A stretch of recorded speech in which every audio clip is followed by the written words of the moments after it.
Olá pessoal, tudo bem com vocês? Sejam bem-vindos à nossa primeira aula de lógica. Nessa aula iremos trabalhar o conceito de proposições simples e composta, além da análise aí dos seus valores lógicos e de suas tabelas verdade. Então, vem comigo!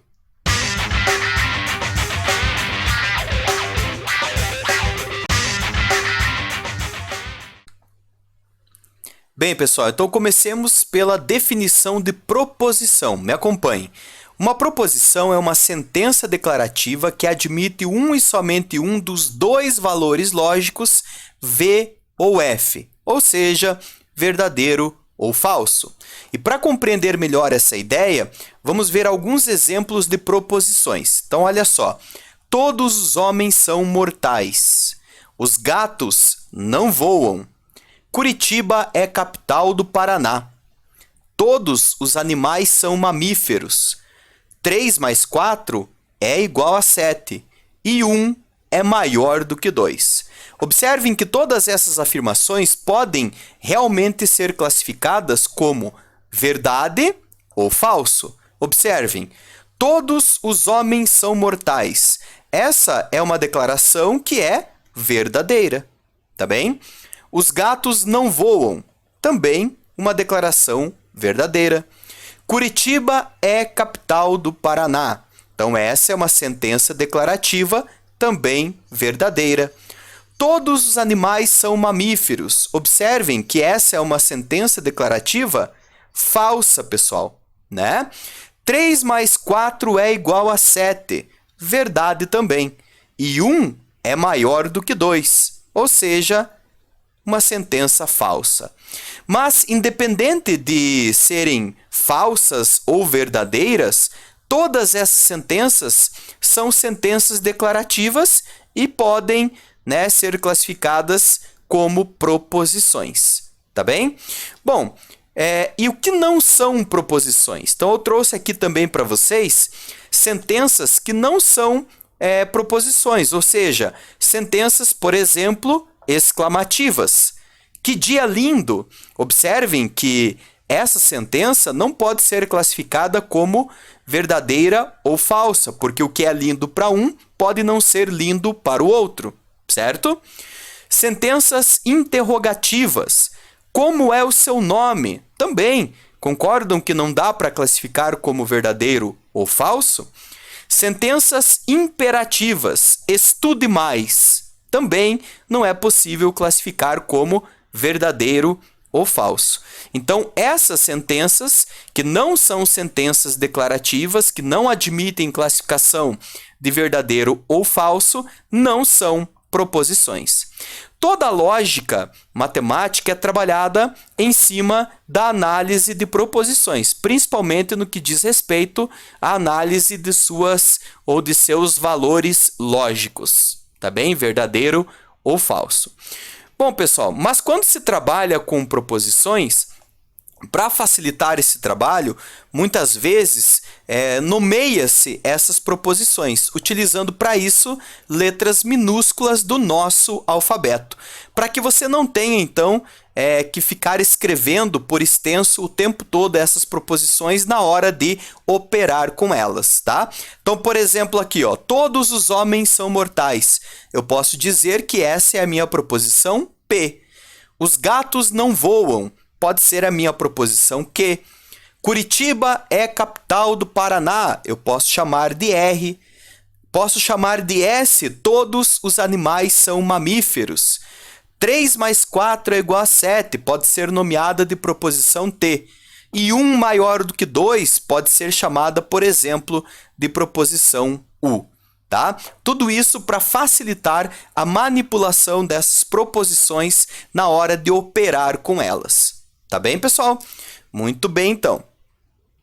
Bom, existe também dentro da lógica, os chamados conectivos lógicos, que são conectivos aí utilizados para unir proposições, criando aí outros tipos de proposições. Nós veremos na sequência que existe basicamente dois tipos de proposições, que são as simples e as compostas, e que estão relacionadas diretamente ao uso ou não desses conectivos. Bom, quem é o nosso primeiro conectivo? Nós temos aí o conectivo e, conhecido como conjunção, tá? E o símbolo, né, para representar o conectivo e é esse daqui, ó, que parece muito com um Vzinho, né, de cabeça para baixo, né, invertido, certo? Bom, nós temos também a disjunção, que é o ou, né, cujo símbolo que representa é realmente uma espécie de V, tá? Então, esse símbolo representa o ou. Quer dizer, assim como eu posso utilizar letras minúsculas do nosso alfabeto para nomear, para representar as proposições, eu posso utilizar esses símbolos para substituir, né, o ou, o e assim por diante, tá? Na hora de escrever aí na forma simbólica essas proposições, tá? A disjunção exclusiva é um outro tipo de disjunção. Ela tem a seguinte estrutura: ou aí afirma-se alguma coisa, ou afirma-se outra coisa. Por isso, desses 3 pontinhos, né, das reticências, né? Então, ou afirma-se alguma coisa, ou afirma-se outra coisa. Esses 2 ou são substituídos pelo símbolo da disjunção, só que com um tracinho embaixo, como se fosse ele sublinhado, ok? Bom, temos também a chamada condicional, que é o conectivo que apresenta a seguinte estrutura: se, aí afirma-se alguma coisa, então afirma-se outra coisa, tá? E essa estrutura, esse se e então, é substituído de forma simbólica por uma setinha, tá? Desse jeito, de única, né, implicação, que aponta numa única direção, tá bem? Temos também a chamada bicondicional, que é o conectivo que apresenta a seguinte estrutura: afirma-se algo, se e somente se, aí afirma-se outra coisa, tá bem? Essa estrutura, né, esse se e somente se, quando escrito em forma simbólica, é substituído também por uma seta, só que uma seta de dupla implicação, ou seja, que aponta nos 2 sentidos, tá? Bom, como eu disse, né, esses conectivos estão diretamente relacionados aos tipos de proposição. Então, vejamos, proposição simples versus proposição composta.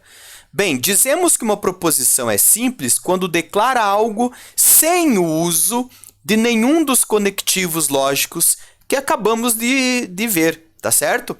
Ou seja, vejamos um exemplo, ó. As dízimas periódicas são elementos do conjunto dos números irracionais. Veja que essa é uma sentença declarativa que admite um valor lógico, tá? Ou seja, ela é uma proposição. Porém, não tem o uso de nenhum dos conectivos lógicos. Não tem um e, ou, se e então, se e somente se, por exemplo, ou, né? Não tem, tá? Então, esse tipo de proposição é dito proposição simples. Por outro lado, observem aqui, dizemos que uma proposição é composta quando são formadas por 2 ou mais proposições simples conectadas pelos conectivos lógicos.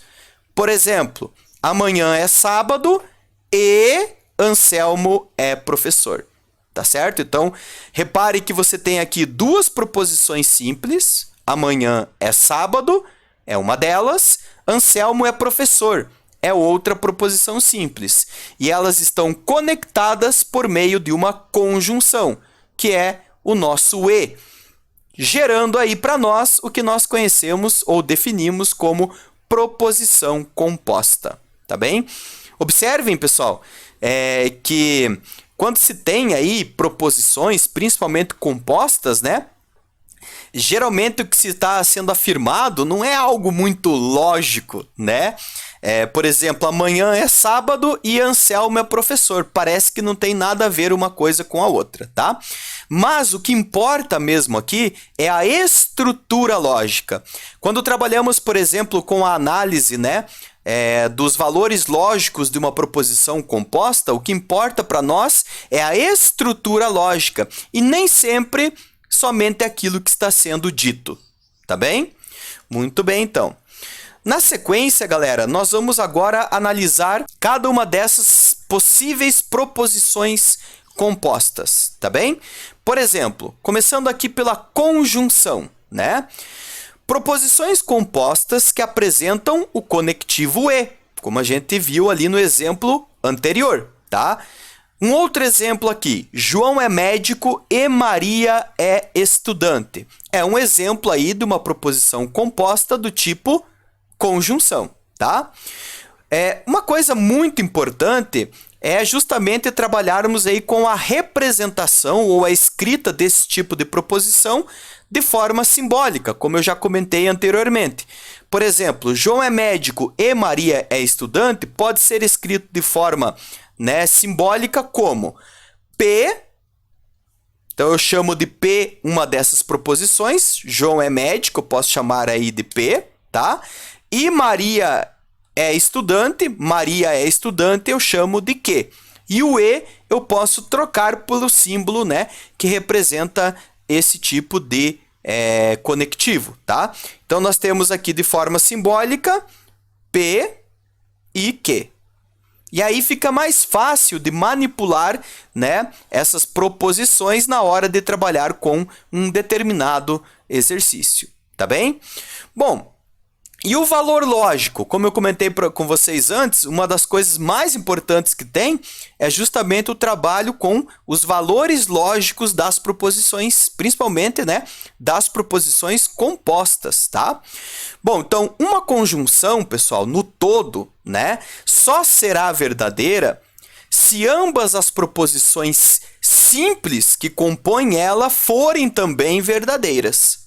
Agora observem aqui, ó, basta que uma das proposições simples seja falsa e a conjunção no todo será considerada falsa. Para analisar esse tipo de situação, existe um dispositivo dentro da lógica conhecido como tabela verdade, onde você consegue aí, por exemplo, listar todos os possíveis valores lógicos de uma determinada proposição, tá? A partir dos valores lógicos das proposições simples que compõem ela, tá bem? Então é isso que eu vou fazer agora, ó. Por exemplo, para avaliar ali a proposição P e Q, eu vou escrever aqui, ó, uma coluna para os valores lógicos de P e outra coluna para os valores lógicos de Q, ou seja, os valores lógicos individuais. E depois, né, eu vou juntar essas duas, como a gente está falando de conjunção, então eu vou criar uma outra coluna onde eu vou avaliar a consequência, né, dos valores lógicos individuais para o valor lógico no todo. Ou seja, listar aqui todos os possíveis valores lógicos da minha conjunção. Bom, pensando em proposição simples, né, nós podemos fazer as seguintes combinações.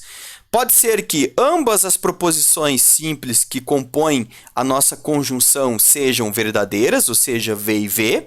Então, você vai lá embaixo delas e escreve V para um e V para outra. Pode ser que você tenha V e F.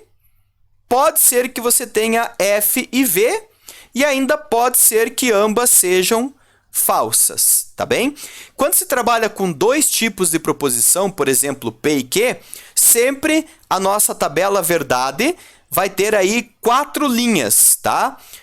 Para poder listar todas as possíveis combinações de verdadeiro e falso entre essas duas proposições, tá? Mas continuando aqui, pelo que está escrito para nós, né, em relação ao valor lógico da conjunção, então a conjunção ela só será verdadeira se ambas as proposições que compõem ela forem verdadeiras. Então, nós temos que essa proposição ela vai ser verdadeira aqui, ó, na primeira linha, quando todas são verdade.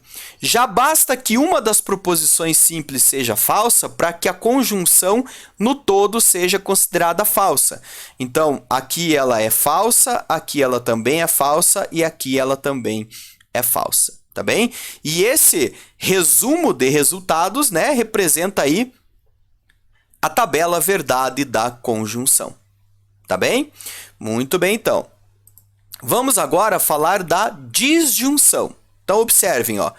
Disjunção, proposições compostas que apresentam o conectivo ou, por exemplo, João é médico ou Maria é estudante. Então, observem aqui que o conectivo ou, né, é que une as duas proposições simples, João é médico, Maria é estudante, o que nós chamamos de disjunção, tá? Vejamos aí a representação de uma disjunção. Então, olha só. Podemos chamar de P, João é médico, de que Maria é estudante, e o ou, pessoal, na hora de escrever de forma simbólica, né, ele é substituído por esse Vzinho, parece um V, né, mas é um símbolo aí. Então, ficaria assim, ó, P ou que, tá? Então, essa seria a escrita de forma simbólica, né, dessa proposição aqui, João é médico ou Maria é estudante, considerando, né, que João é médico é P, Maria é estudante é Q. Se usasse outras letras, então, nós teríamos essas outras letras, né, no lugar de P e Q, tá bem? Por exemplo, R ou S, T ou V, sei lá, tá? Muito bem, então. Vamos continuar aqui. Valor lógico da nossa disjunção, tá? Então, uma disjunção, pessoal, ela só será falsa se ambas as proposições que a compõem forem também falsas. Porém, basta que uma das proposições seja verdadeira e a disjunção no todo será verdadeira. Reparem que é o contrário da anterior, né? Reparem que é o contrário da anterior, né? Porque aqui tem que ser tudo falso para que ela seja falsa. E basta que uma delas seja verdadeira para que toda a disjunção seja verdadeira. Então, eu vou escrever aqui os valores lógicos, né? Vou colocar aqui, ó, P e Q e a disjunção P ou Q. E vou colocar os valores lógicos. Então, vamos lá. Pode ser V, V, V, F, F, V, F, F. Vou dar uma dica aí para vocês, ó. Como eu sei que com duas proposições, né, dois tipos de proposições, eu tenho sempre 4 linhas, para a proposição P, você já coloca metade dessas linhas de verdadeiro, metade de falso, ou seja, 2 Vs e 2 Fs. Na outra proposição, você intercala, ó, um V, um F, um V, um F, tá? E, resumindo o que está posto ali na nossa definição do valor lógico aqui, né? Então, eu tenho V, V, V e F. É preciso que todas as proposições simples sejam falsas para que a disjunção seja falsa. Mas basta que uma delas seja verdadeira para que a disjunção toda seja considerada verdadeira. Chama atenção aqui que vocês precisam decorar esses valores lógicos, tá? Precisam, se não decorar, mas entender, tá? É preciso ter dominado, né, os valores lógicos aí da conjunção, da disjunção e das outras que veremos agora na sequência, tá bem? Bom, quem que vem como próximo aqui? A nossa disjunção exclusiva, que é aquela proposição composta do tipo ou, aí afirma-se algo ou afirma-se outra coisa. Um exemplo, ou João é médico ou Maria é estudante. Então, essa daqui é a estrutura de uma disjunção exclusiva, tá? Bom, representação da disjunção exclusiva. Então, reparem que esse ou e esse ou são substituídos por apenas um símbolo, que é o símbolo da disjunção sublinhado, né, com um tracinho aqui embaixo. Então, se eu chamar de P, João é médico, e Q, Maria é estudante, essa é a representação, tá, simbólica dessa proposição composta. Vou escrever ela maior aqui para vocês, ó. P, que. Então, ou P ou que fica desse jeito, tá bem? E quanto ao valor lógico dessa proposição composta, né? O valor lógico da disjunção exclusiva. Vejamos aqui, ó. Uma disjunção exclusiva é do tipo mutuamente excludente, ou seja, ela só será verdadeira no todo quando uma das proposições simples que a constitui for verdadeira e a outra necessariamente falsa. Porém, se ambas as proposições que a constituem forem falsas ou ambas verdadeiras, a proposição no todo será considerada falsa. Então, o termo exclusiva aqui vem de excludente, quer dizer, somente uma das proposições pode ser verdadeira e a outra necessariamente tem que ser falsa, tá? Bom, vejamos isso, né, em tabela verdade, então. Então, eu vou colocar aqui a minha proposição P, a minha proposição Q e a disjunção exclusiva. Como nós já vimos, os valores lógicos são VV-FF, VF, VF. E pelo que está posto ali, se ambas forem verdadeiras, ela é falsa. Se ambas forem falsas, ela também é falsa. Agora, se somente uma das proposições simples é verdadeira, então a disjunção exclusiva no todo é considerada verdadeira. E esse, então, é o resumo dos valores lógicos. Tá bem, pessoal? Muito bem, então. Vamos agora, tá, para a nossa condicional, que é aquela proposição composta do tipo se afirma-se algo, então afirma-se outra coisa. Por exemplo, se está chovendo, então há nuvens. Então, essa é a estrutura, né, característica aí de uma condicional. Bom, e a representação da condicional, como que fica? Bom, esse se, então, ele é substituído, como vimos lá atrás, né, por uma seta.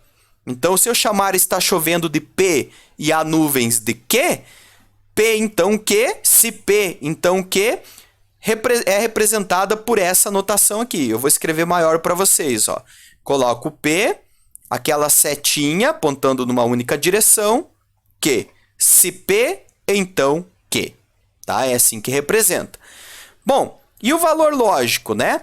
Então, o valor lógico da condicional é o seguinte, ó, uma proposição desse tipo só será considerada falsa quando a primeira parte for verdadeira e a segunda parte for falsa. Ou seja, a proposição simples que vem antes da setinha for verdadeira e aquela que vem após a setinha for falsa. Somente nesse caso ela é considerada falsa. Em todos os outros casos, a condicional é tida como verdadeira. Vamos escrever isso, né, em forma de tabela verdade. Então, eu vou colocar aqui o P e o Q e a nossa representação da condicional. Olha só. Então, os valores lógicos de P e Q, né? VV, FF e aqui VF, VF.